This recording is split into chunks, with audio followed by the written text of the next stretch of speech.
अस्सलाम वालेकुम। कैसे हैं दोस्तों? खैरियत से हैं? उम्मीद करता हूं कि आप सब दोस्त खैर आफियत से होंगे।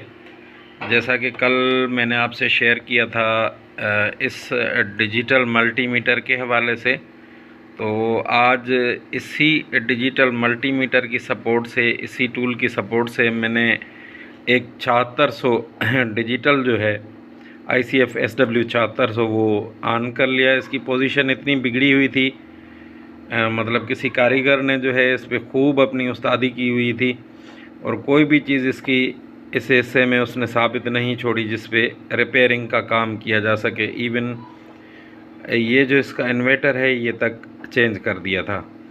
तो बहरहाल ये सेट ऑन नहीं हुआ। मेरे पास जब पहुंचा तो मैंने देखा इसकी हालत, तो मुझे अंदाज़ा हो गया कि अभी इसकी हालत जो है वो यकीनन बिल्कुल ही ख़राब है और इम्पॉसिबल है कि मैं किसी प्रॉपर टूल के बगैर जो है इसको रिपेयर कर पाऊँ सही तरीके से या ऑन कर पाऊँ, क्योंकि वो टूल ज़ाहिर सी बात है एक सपोर्टिव चीज़ होती है। उसके अलावा जो है वो ऐसा ही होता है जैसे हवा में लठ चलाना। तो मैंने इसको रख दिया था। तो कल जैसे ही मेरे पास ये टूल पहुंचा, डिजिटल मल्टीमीटर जो है, तो मैंने उसकी मदद से आज इस पे 2-3 घंटे लगाए। पहले तो सारा बोर्ड वगैरह क्लीन किया, साफ़ किया, उसके बाद इसको लेकर बैठा और अल्हम्दुलिल्लाह ये सेट इस कंडीशन में भी ऑन है और सारे बैंड बेहतरीन तरीके से चल रहे हैं इसके। और ये जो हुआ है ये सिर्फ़ इस डिजिटल मल्टीमीटर की बदौलत। टूल यकीनन ज़रूरी हैं, कारीगरों के लिए बहुत ज़रूरी हैं, उनके बग़ैर काम करना बहुत ही मुश्किल है। तो इस टूल की मदद से मैंने ये सेट जो है ये ऑन कर लिया। आप इसकी पोजीशन देख सकते हैं कि क्या पोजीशन थी इसकी, यानी कि जिसको हम कहते हैं कि बिल्कुल तबाह हुई हुई चीज़, वो वाला काम था। लेकिन अल्लाह का बड़ा करम है कि ये बिल्कुल ही ऑन पोजीशन में है। मैं चला के दिखा देता हूँ आपको। ये इस वक्त FM पे लगा हुआ है, ये देखें FM 90.8 मेगाहर्ट्ज़ पे ये लगा हुआ है।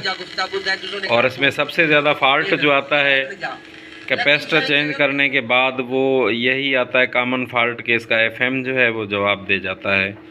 PLL लॉक नहीं लगता और हाई फ्रीक्वेंसी ये कंट्रोल नहीं कर पाता। तो इसकी वजह से जो है ना ये प्रॉब्लम होती है। इसमें यूजुअली जो प्रॉब्लम आती है वो आती है इन कैपेसिटर्स की प्रॉब्लम।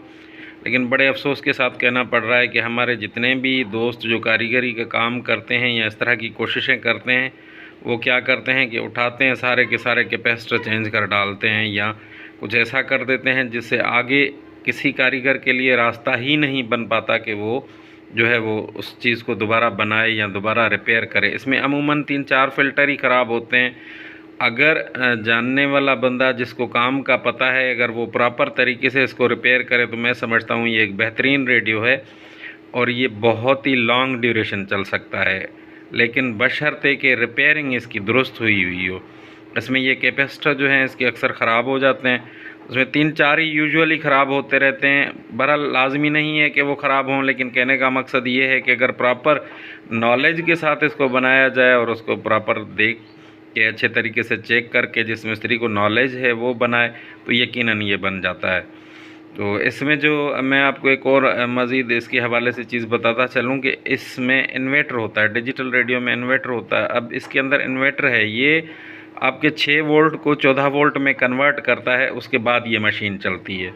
यानी कि जो 4 सेल हम इसके अंदर डालते हैं उससे इसके अंदर 14 वोल्ट बनते हैं, जिससे ये सेट ऑन होता है और चलता है। ये देखें इसकी मशीन पे यहाँ लिखा हुआ है 14 वोल्ट्स।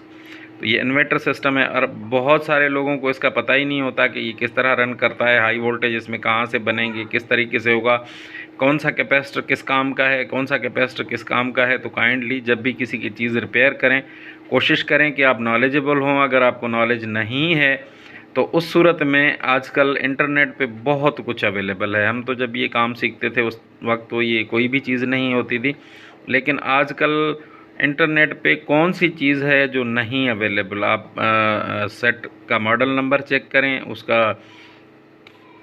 सर्विस मैनुअल जो है वो डाउनलोड कर लें, उसका डायग्राम डाउनलोड कर लें, उसकी मदद से आप इसको ट्रेस करें और बनाएं, तो मुझे नहीं लगता कि कोई भी कारीगर फेल होगा।